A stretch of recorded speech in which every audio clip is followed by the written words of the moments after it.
1985 साली अपक्ष आमदार म्हणून राजकारणाला सुरुवात करणाऱ्या बाळासाहेब थोरात यांनी त्यानंतर काँग्रेसच्या तिकिटावर सलग 7 वेळा आमदारकी जिंकली. काँग्रेसमध्ये सलग 8 वेळा आमदार होण्याचा त्यांचा विक्रम आहे. 2014 पासून देशात मोदी लाट आली तरी काँग्रेसमध्ये ठामपणे थोरात लढत आहेत. थोरात आणि विजय असे दुर्मिळ समीकरण संगमनेरमध्ये तयार झाले आहे.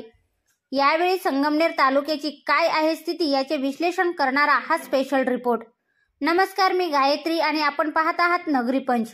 नगरी राजकारणाचं निर्भीड आणि सडेतोड विश्लेषण. संगमनेर तालुक्याचा विचार करता साखर कारखाना, दूध संघ, बाजार समिती, शिक्षण संस्था आदींचं इथं मोठं जाळं. सगळ्या सहकारी संस्था थोरातांच्याच ताब्यात.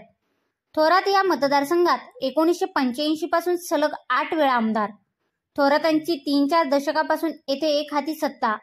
मात्र गेल्या 2 वर्षापासून सख्खे शेजारी असणाऱ्या महसूल मंत्री विखेंनी संगमनेर तालुक्यात जास्त लक्ष घातल्याचे दिसते. बाजार समिती, ग्रामपंचायती आणि अनेक निवडणुकांमध्ये विखेंनी सरळ विरोध करून थोरातांना चांगले झुंजायला लावलेले दिसते. एवढेच कशाला, संगमनेरच्या जवळ असलेल्या अकोल्यात पिचडांना भाजपमध्ये घेऊन थोरातांची कोंडी करण्याचा प्रयत्नही विखेंनी केला. थोरात राजकारणात माहीर असले तरी विखेंनी त्यांना कोंडीत पकडण्याची एकही संधी सोडली नाही.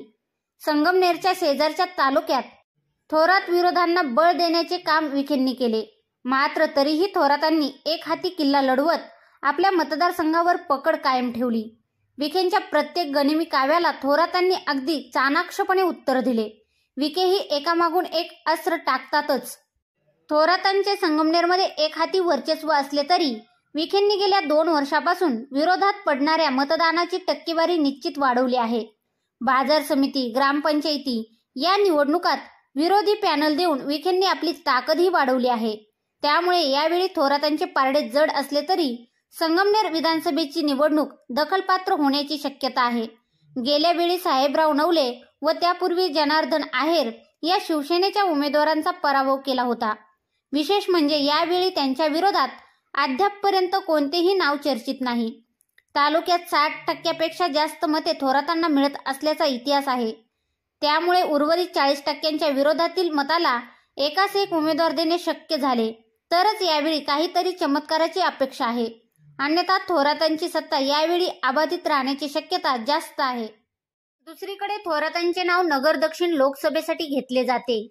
त्याचे कारण त्यांची मुलगी जयश्री थोरात.